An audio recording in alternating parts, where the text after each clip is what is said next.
Hello, I'm Levi, and this is the Wax Poetic Podcast.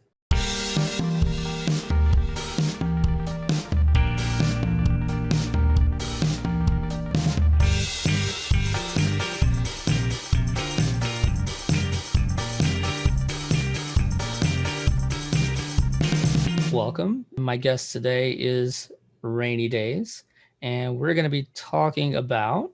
Hi, we're going to be talking about one of the greatest albums of all time, American Idiot by Green Day. It was released on September 20th, 2004.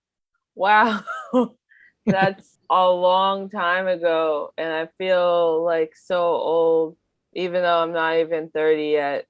But not to say that 30 is old.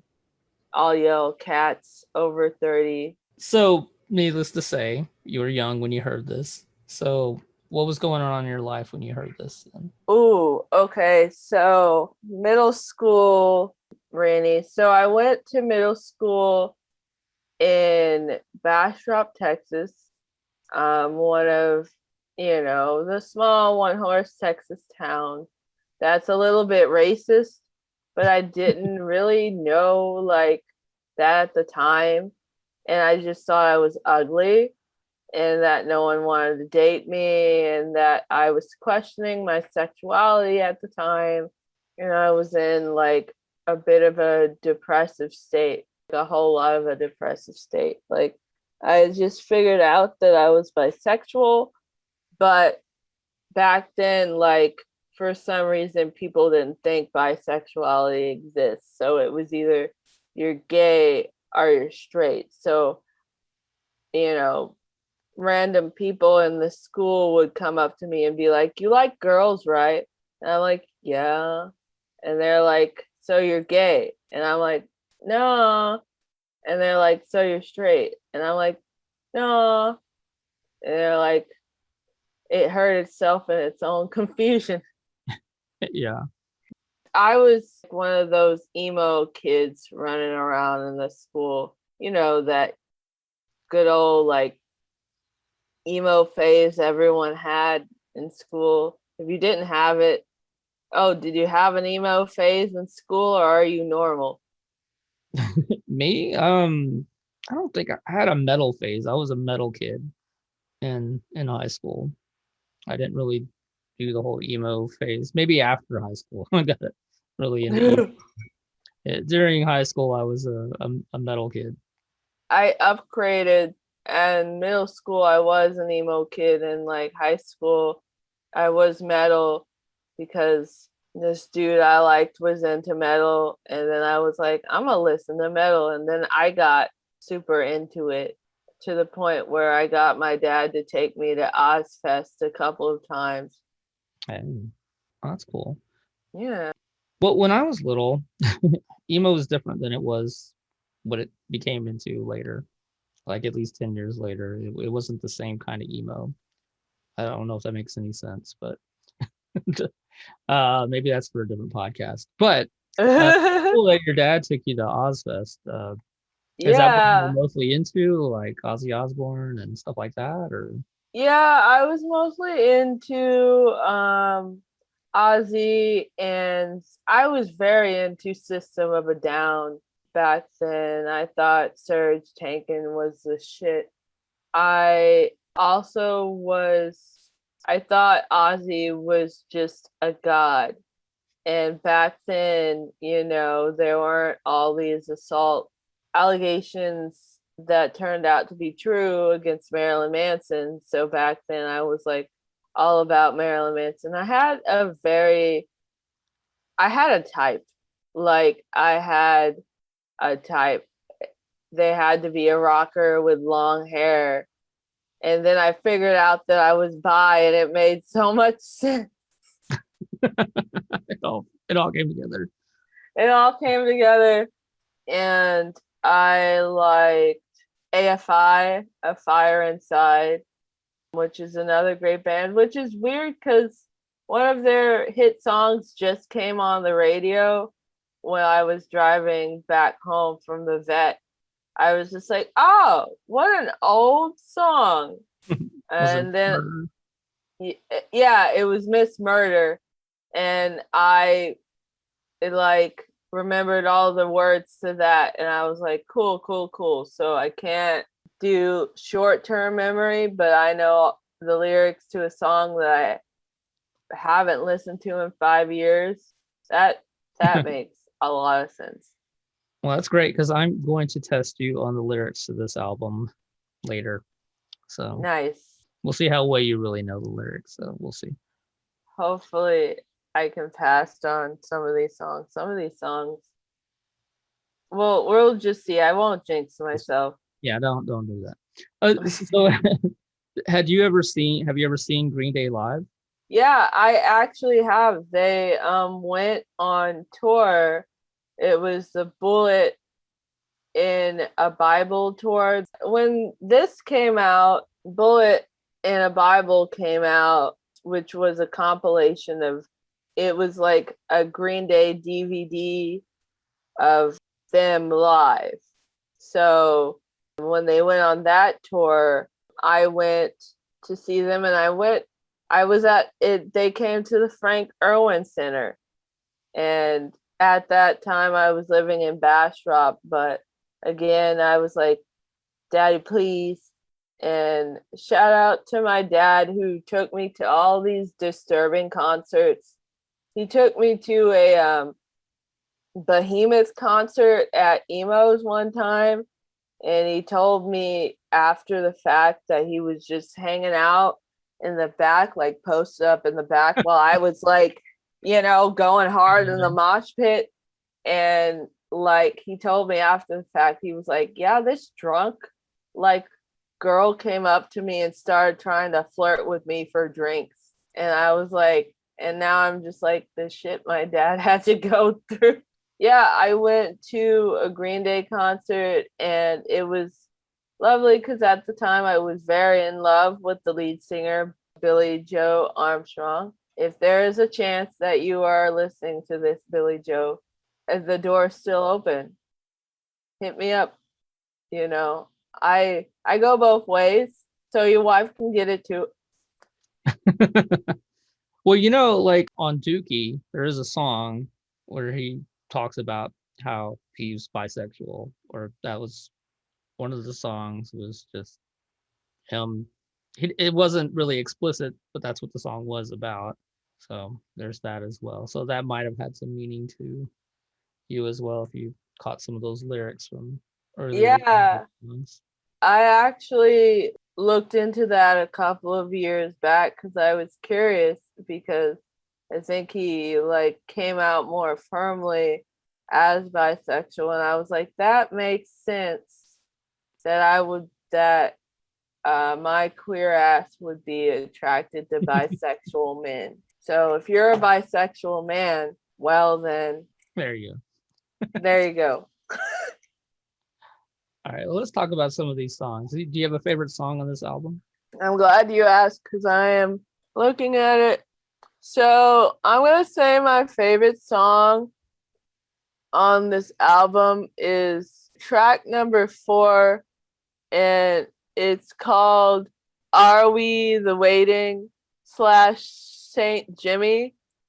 Every song is a continuation of the song before it. So like they all have something to do with this Saint Jimmy, who's, well, I haven't gone that deep into the album, but Are We the Waiting is a power, like I feel like it's a power ballad, and it's just one of those songs that when it comes on at a concert, they're like, everyone put your lighters up. And so that's the kind of song it is. And my little emo ass back in the day was like, oh, this song's so beautiful. I'm going to play it on repeat and cry in my room, which is not different from now. So, like, Well, that song is very emo. It's all kind of about like doubting yourself and whether you made the right decisions in life. So I can see taking that in as a kid in your very formative years, just not really knowing yourself very well and just trying to make sense of life, I guess. Yeah. But that's also, I like Boulevard of Broken Dreams Hmm. because there's a song called Holiday and there's a song called Boulevard of Broken Dreams. And if you watch both videos, Holiday is a song that is very like pumped up, and like they're in a, in the music video, they're in a parade and they're like on holiday. And then the video for Holiday stops, and then if you watch the video for Broken Boulevard Broken Dreams, it's a continuation of the Holiday video. It's just kind of the down, Oh, like, the downer of like, say like, Holiday was Molly, and like Boulevard Broken Dreams is like the downer. Yeah, the next morning when you're like, oh, that was a crappy experience. yeah, yeah. Actually, Holiday is one of my two favorites, or one of my favorites on that one. Really? I have never listened to this album. I've heard like a third of these songs. I've heard American Idiot, Boulevard, Holiday, and September Ends. But I've never listened to this whole album until you said you wanted to do this album. But I mean, I used to be a really big Green Day fan. I think I really kind of stopped listening to them like on the album before this. But Okay. I have heard a lot of these songs just because some of these songs are everywhere on this off this album, which I think this is probably like their, if not the biggest, the second biggest album. I think this was when I was coming up, this was like the newest album of them. And I didn't listen to the album after this, 21 Guns, I think it was. Um because to me this one was the album, and they had such a political, like, it was so politically charged, especially American Idiot. Oh my god. During the tour, they would, in American Idiot, I know that there's a uh the president of California has the floor, or the governor of California has the floor. And then they'd be like, when they came to Texas, they were like, the governor of Texas has the floor. Yeah, there was a lot of talk about like 9/11 and on some of these lyrics, and just I guess very anti-war is kind of what comes across for a lot of this. But I feel like it is, yeah, very 9/11 heavy. I don't know how well you remember 9/11, but Oh, I have bits and pieces of memory of it. I remember, I feel like I was in like kindergarten, either kindergarten or first grade, when they were just like, hey, like this happened. And I was, at that time, you're not really like, national tragedy hasn't even like, you know, yeah, you're worried about recess at that point in time. yeah, George Bush wasn't reading a story to your class during this, because that's where no, he found out. I guess that really? this thing he was like reading uh a child he was at a school reading to like some kindergartners or something like that, and he was reading a story. Just I don't know what book it was, but it was a little kid's book, and somebody whispered in his ear, and that's the famous shot or video of Oh him my god. hearing about it. So I don't know. I guess it wasn't your class then. They were just, that person who whispered in his ear was probably like, well, shit, I have to like interrupt the president from doing his like duty. He's like, hey man, I don't know how to tell you this, but And I guess we went right into a war after that. So, well, I guess yeah, good times. And by good times, I mean horrible times, but like good, good, good times, good backdrop of a childhood. did you have any brothers and sisters or anything? Oh, no, I am an only child, and it probably shows in my personality. But I did have one cousin who was kind of like a big brother to me and called himself my big brother. And actually, he just got out of prison. So, yay, cousin. Good job for getting out of Hey, prison. you did it. I don't know. You did it. You did it. Hey, it's me. I'm interrupting for a moment to point out another podcast that you might be interested in. It's called Album Divers. On it, hosts Shane and Trevor pick an album and dissect it to tell us everything about it. They really dig deep too. They talk about the musicians involved in making the album, and at times they even have interviews with musicians themselves to give very firsthand insight into the recording process, song meanings, and even history around the album itself. It's a great listen and well worth your time. So check out Album Divers. I'll have a link in the show notes on where to find them and definitely give them a listen. Okay, so when you heard this album, was this one album that you just put on constantly, or was it just something you instantly fell in love with, or how? Um, it's something that I instantly fell in love with. Like, for me, I was going through an identity crisis, and like back then I didn't know that I was on the autism spectrum, and I was just like, well, I'm just so hella different from like my peers, and I don't like know why. And like, for me, a person who also I was very hyper focused on crushes, and like, you know, no one wanted to date me, so I was sad. Oh, Also, it was just teen angst, like preteen, beginning teen angst. And I felt that this album really like helped me. Some say, some sources say, so I've heard, yeah. so I've heard, some sources say that it actually saved my life, because there was a while there that I was very suicidal. I don't know if that's like a sensitive topic, but I felt like, I don't know, this is very cliche, but when I put on the album, I felt like it spoke to me, and that Billy Joe was singing right into my ear, which he was, because I usually had the volume cranked up. Shout out to my mom for all the years she put up with me having loud ass music in the house. Really, the only way to do it. You gotta have. I mean, I remember just cranking the music up. Like the headphones tell you don't turn the volume up too loud, but I did it anyway. Yeah.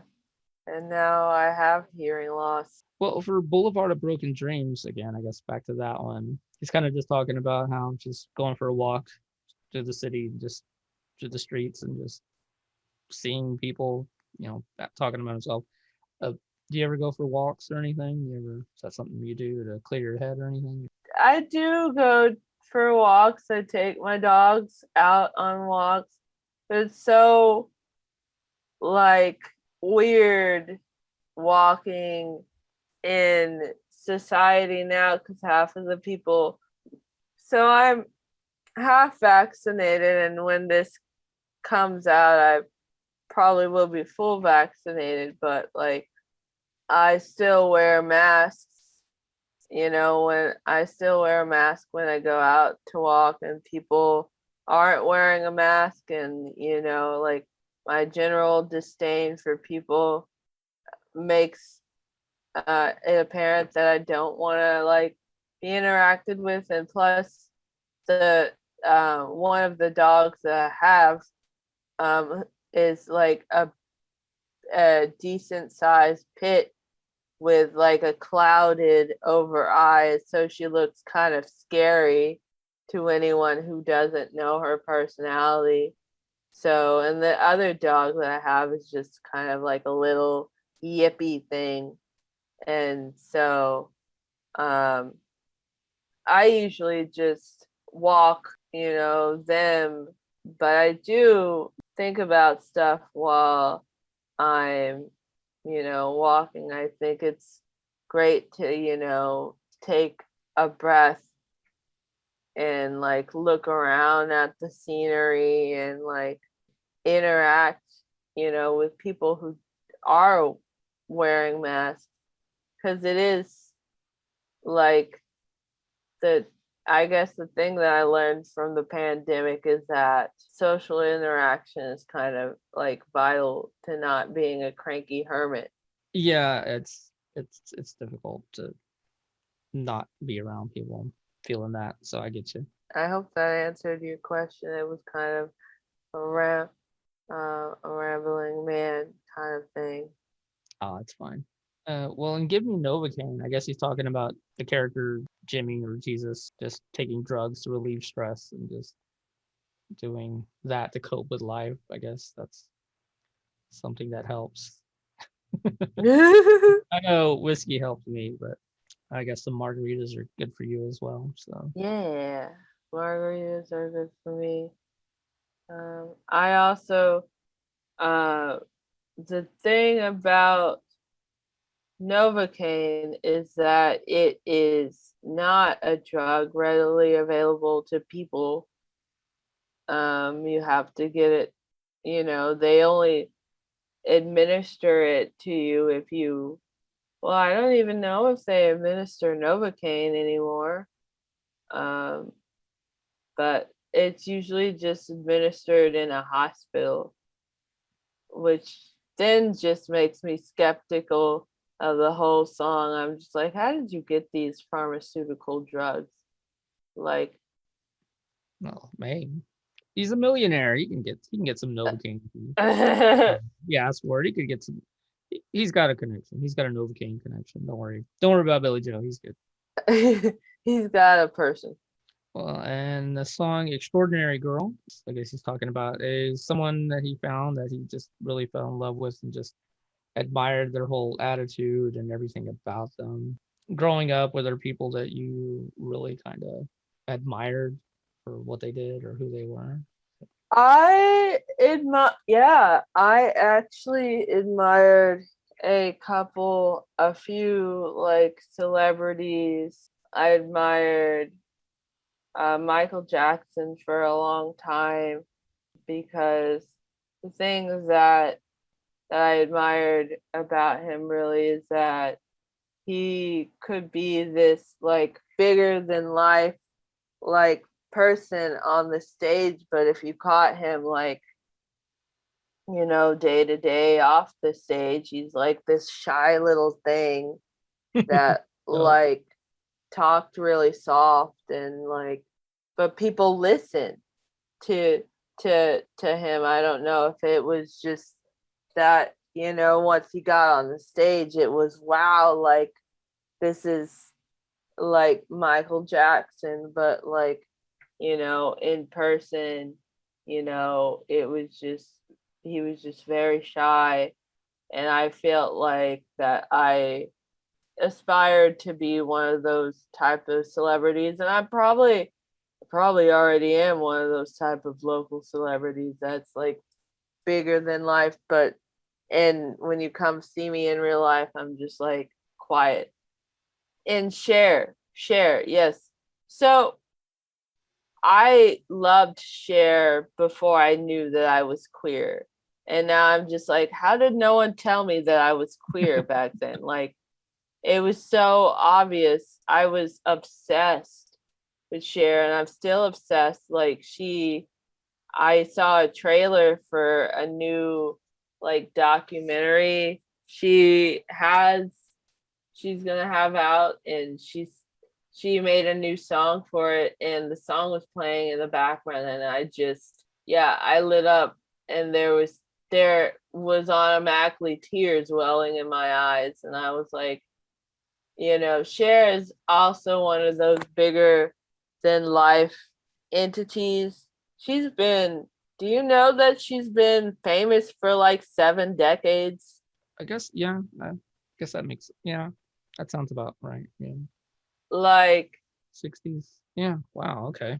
Yeah, I've never done the math, but yeah, yeah, like imagine being famous for 7 decades and there's no stopping her. I feel like Cher's definitely one of those people who's immortal, but and then there was David Bowie, who was my first kind of representation of like queer without being like obviously queer, but not being like, hey, I'm queer, you know.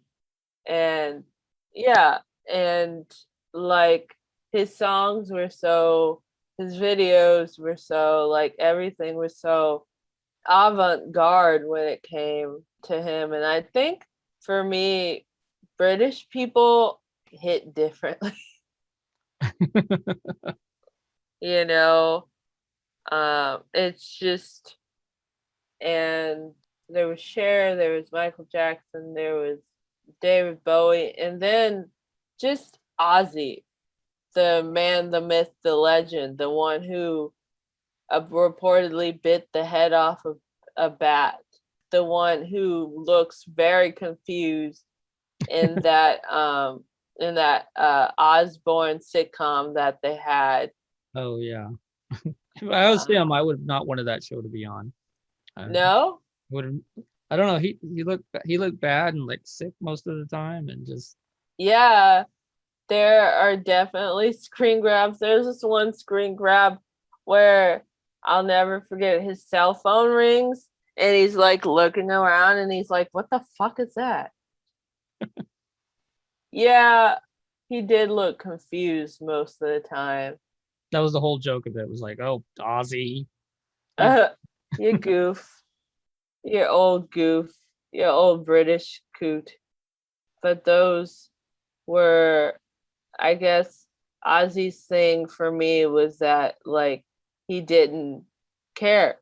Like he just straight up didn't care about like how people perceived him, or like, you know, he was gonna do, I mean, he's gonna do what he wants to do. Like I remember one of those times when I went to Ozfest, he got up on stage and he like, so you know when you're at a concert there's the stage and there's like two separate like I don't know, like things that show like what's happening on the stage to like the people in the back, yeah. and he just like turns around and moons the entire stage. Oh no. Okay. And I now I'm just like, but Ozzy, I was 13.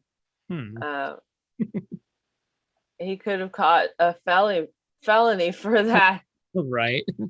And I wonder what my poor dad was thinking at that time. He was just like, why do I get roped into these things? Okay. There's a song "Letter Bomb." That was actually my favorite song from this album. Yeah. Yes. It starts with the lyrics: "Nobody likes you. Everyone left you. They're all out without you, having fun."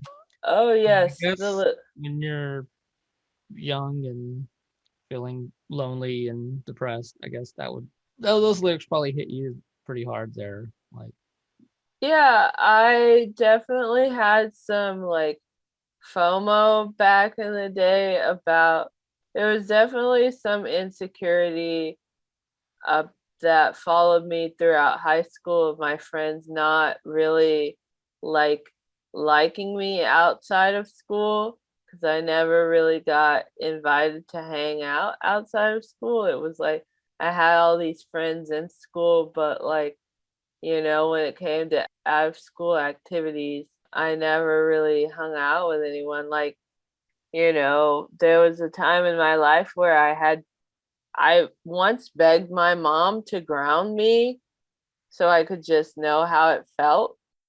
Yeah, I was a weird child. But my mom was like, "You don't go anywhere." And I was like, "Well, shit, she's right." it's just like, why? Yeah, why bother? And I'm like, yeah, I was just like, "Wow. Wow, mom. I Great. love you, mom." But she was right. I didn't really go anywhere. But I liked that song Letter Bomb because it's super sing-songy, and I remember like singing it and then crying to myself and being like, they are all out without me. Oh no. Well, I don't know. You find out later in life that most of them were sitting at home too. So Yeah, I think we were all thinking about like the other as being like super cool and being like, oh my god, like, you know, they're all like doing cool things and like I'm sitting at home like a bump on a log waiting to be asked to go out. And I guess everyone in the circle was like that, but no one was just like, hey, do you want to like get the band together? I guess everyone had the like thought that everyone else didn't want them to. I never looked at it like that. yeah, I don't know. Well, too late now. Yeah, too late now. I'm now a depressed adult. No, I'm just no, I was gonna say that I'm just playing, but that's not true. I'm not playing at all. I'm fine. Hey, it's me.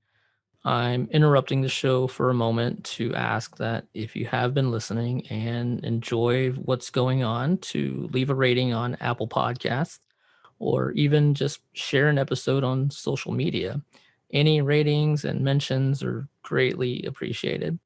The podcast has been steadily growing, and I've been having a lot of fun interviewing people and hearing what they have to say about music and everything. So, seeing that there are people that are into the show just makes it so much easier and enjoyable to put all the work of researching, recording, and editing into it. I'm going to put all the links to all this in the show notes just to make it easier on you. Okay, now back to it.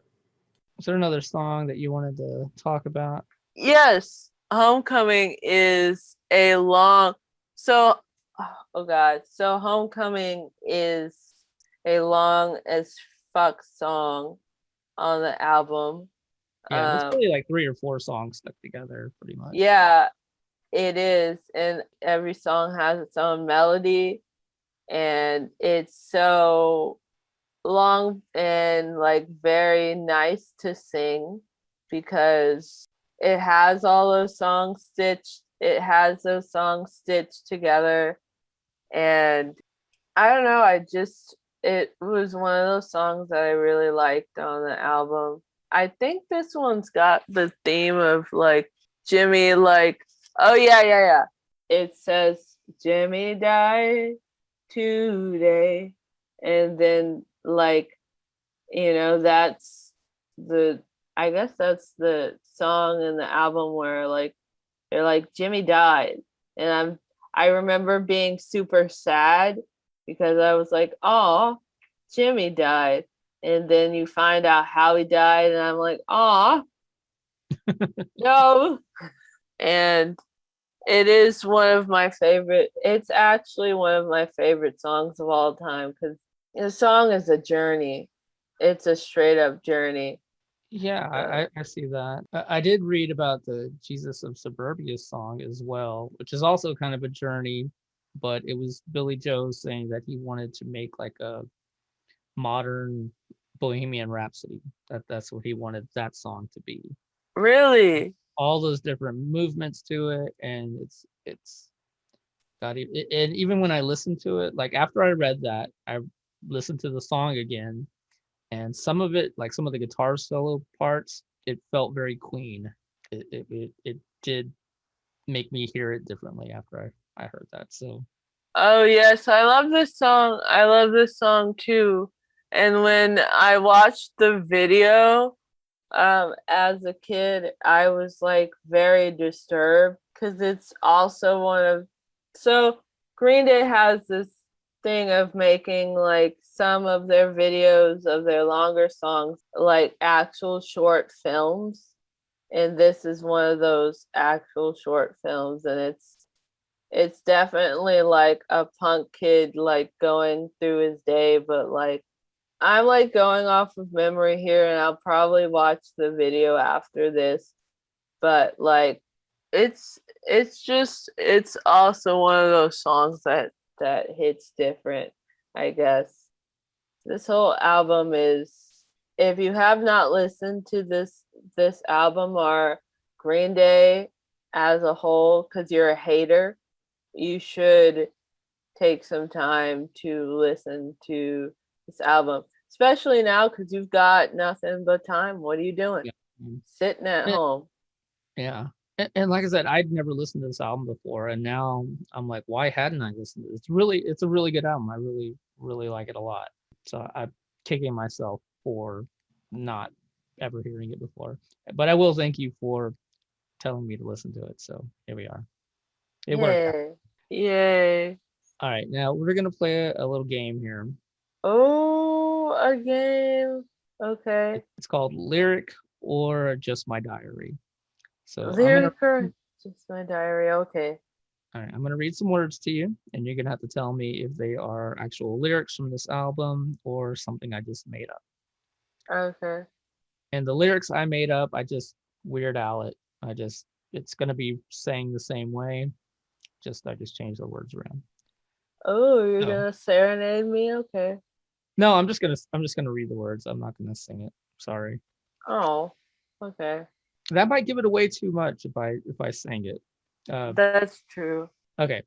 Well, here it goes. First one. At the center of the earth in the parking lot of the 7-Eleven where I was taught, the motto was just a lie. Yes, that is from Jesus of Suburbia, I think. That is correct. In the center of the earth, in the parking lot of the 7-Eleven where I was taught. Here is the next one. I kick and scream until I lose my voice. It's just how I'll live forever and longer. Um, Something you made up? That's correct. I made that up. Ooh! But that was from Holiday, kind of. The real lyrics were I beg to dream and defer from the hollow lies. This is the dawning of the rest of our lives. Oh, okay. This is the dawning of the rest of our lives on holiday. All right, here's the next one. My shadow's the only one that walks beside me. My shallow heart's the only thing that's beating. Yes, that's from Boulevard of Broken Dreams. My shallow heart's the only thing that's beating. Sometimes I wish someone would come and find me. Till then, I walk alone. All right, here's the next one. Where have all the bastards gone? The underbelly stacks up 10 high. Yes, that is from Where Have All the Liars Gone? Na, na, na, na, na, na, na. Let's see. I think this is I know that this might be a lyric from, well, it's in the album. Yeah, So, it is, but it's from Letter Bomb. oh, okay. And here's the next one. All these things will come and go. Our memories are all we have. Something you made up? Yeah, it's true. I made it up. Wow, that's a good lyric. You should write some songs. Well, I'll Weird Al it. I'll send these to Weird Al and say, hey, do it. But that was from Wake Me Up When September Ends. Summer has come and passed. The innocent can never last. Summer has come and passed. So that song is actually about his dad dying. PSA, all of you who think that it's funny to be like, someone wake that guy up from Green Day and tell him that, September has ended. Yeah, don't do that because that song is about his dad dying. Yeah, I did read about that as well. Said he was about 10 or something like that. Yeah. But also, because all the other songs on this album are part of the story, and apparently that's the one song on here that isn't really connected to the rest of the album. Yeah, it's kind of like its own, thing. And I think that it was just where the other ones are part of the story, this one was just written about that, experience. And I guess that he wanted to put that in the album. Yeah. and it's a beautiful song. The music video is another one of those short film type of videos. I could go on and on about the video for some reason. That video was also stuck in my memory. I can't remember why I walked into a room, but I can remember the details of Wake Me Up When September Ends video. So when you hear this album, like, is it a good memory?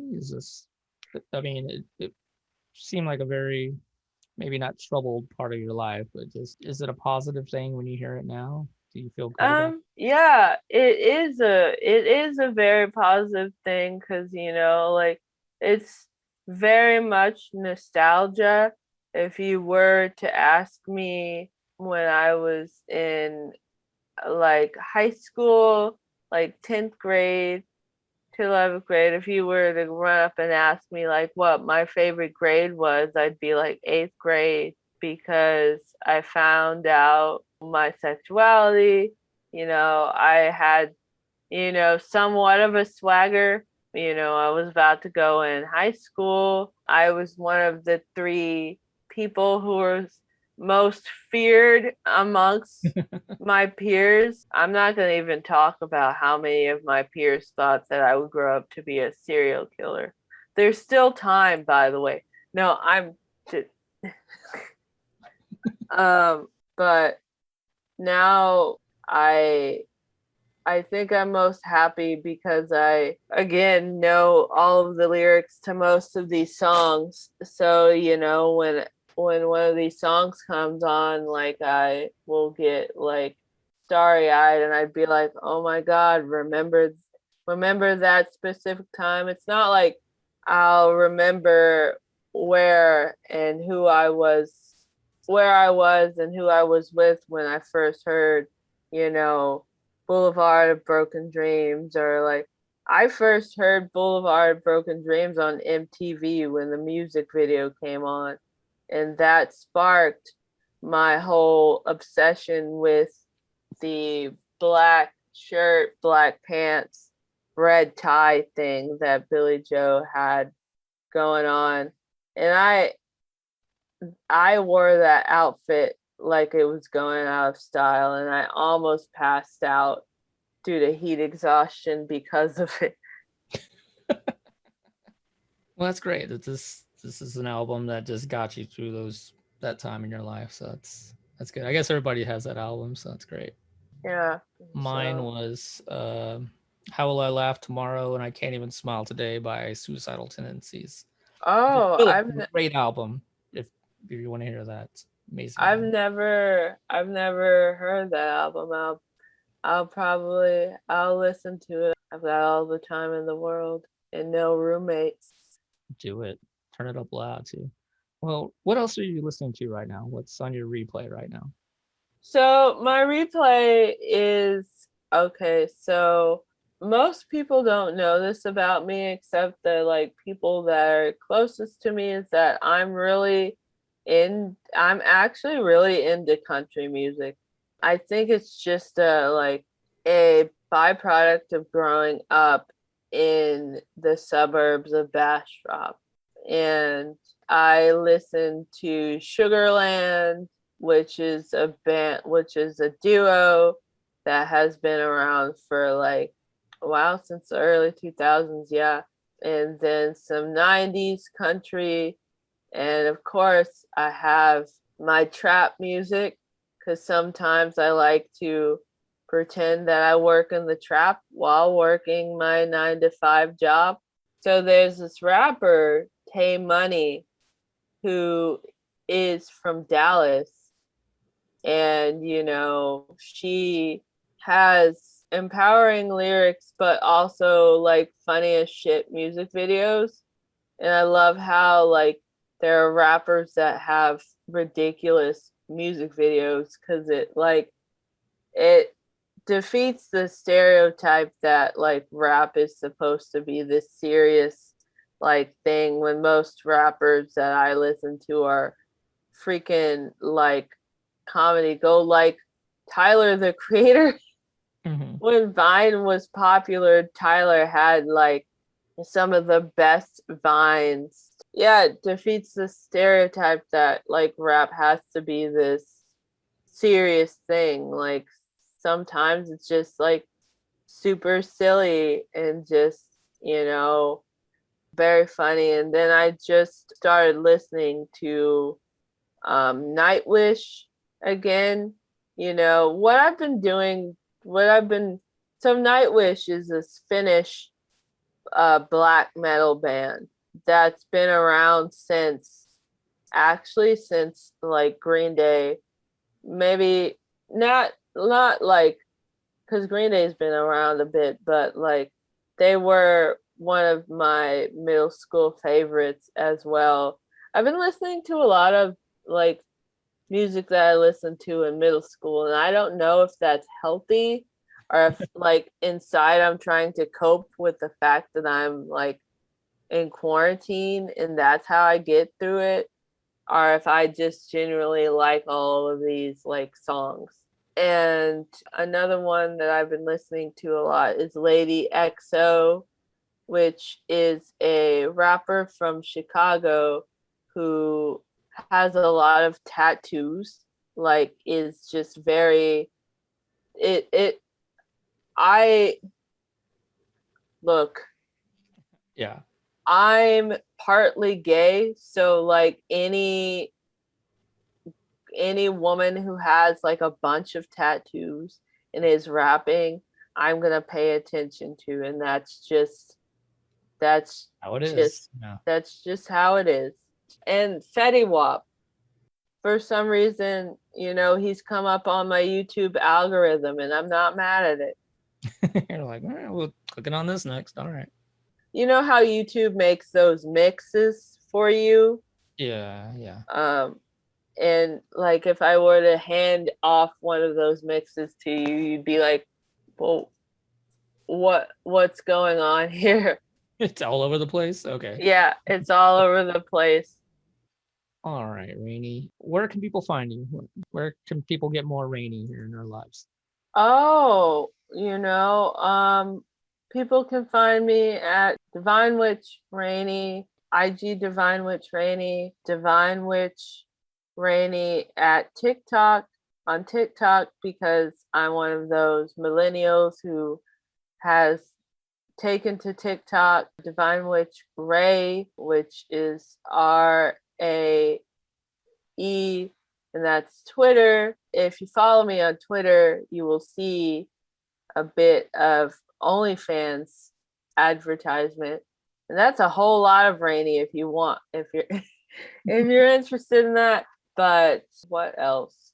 Oh, yes, I have a podcast that I do sometimes. And in fact, your daring host, I was going to say something else. Your fantabulous host is going to be recording with me. So my podcast is The Truth Lies Within, spooks, true crime, and everything in between. We're part of Cold Town Radio Network, and you can find us on Spotify, Pandora, iHeartRadio, Patreon, Days of Our, like my Patreon is Days of Our Lives, and that's DAZE of Our Lives, like the sitcom. Or no, it's not a sitcom. It's a soap opera. What else do I have? I think that's it for my social media. I do have a Facebook, and that's just Rainy Daze, but I don't like, I mean, feel free to add me if you are part of the comedy community and just want to get to know me as a person. Also, like, I'm not really like appearing regularly on places, but if you have an improv troupe, or like if you want to write sketch with me, or both of the above, just hit me on one of those social media platforms and we can talk. I am looking to distract myself. So Yeah.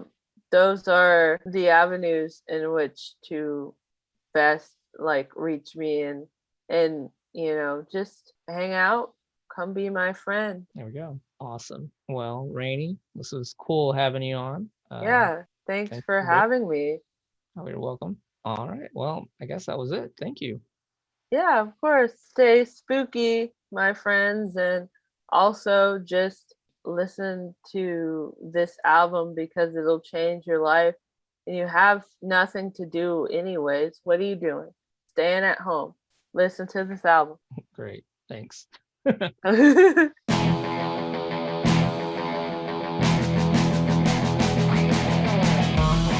So please check us out with a new episode every other Monday, and follow along on Facebook at Wax Poetic Podcast, on Instagram also at Wax Poetic Podcast, and on Twitter at Wax Poetic Pod.